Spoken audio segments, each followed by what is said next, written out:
ito po mga boss, mga ka-master, mga ka-solar. Yan, ito. Ayan yung setting ko. Pag 37 Celsius na, degree Celsius, i-stop na yung fan. Pag nag 38.3 yan, aandar na. Pero ito kasi, napansin ko, pag 40 degree Celsius, tsaka aandar yung fan. Itong inverter. So, sineting ko siya ng 38.3 para bago pa mag 40, nakasupport na kagad to. Di ba? Para in case talaga na sobrang init ng inverter,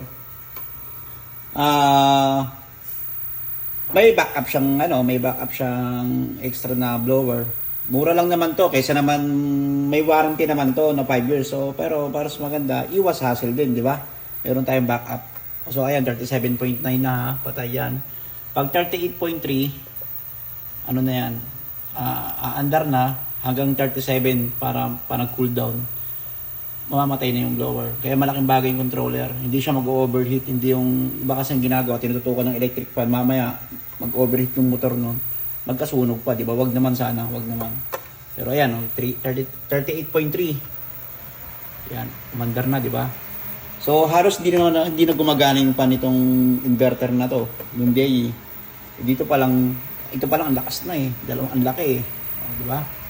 Pag yan nag-37, shutdown na yung blower na yan. So, mamimaintain natin malamig yung inverter. Kasi ito lang talaga umiinit yan yung inverter. Yan.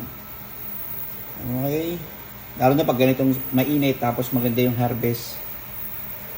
O kaya 11 pa lang, full charge na ako eh. O, yan o. 37.3 pa ng 37, shutdown na siya. So, talagang, less ka na rito. Less isipin, kumbaga.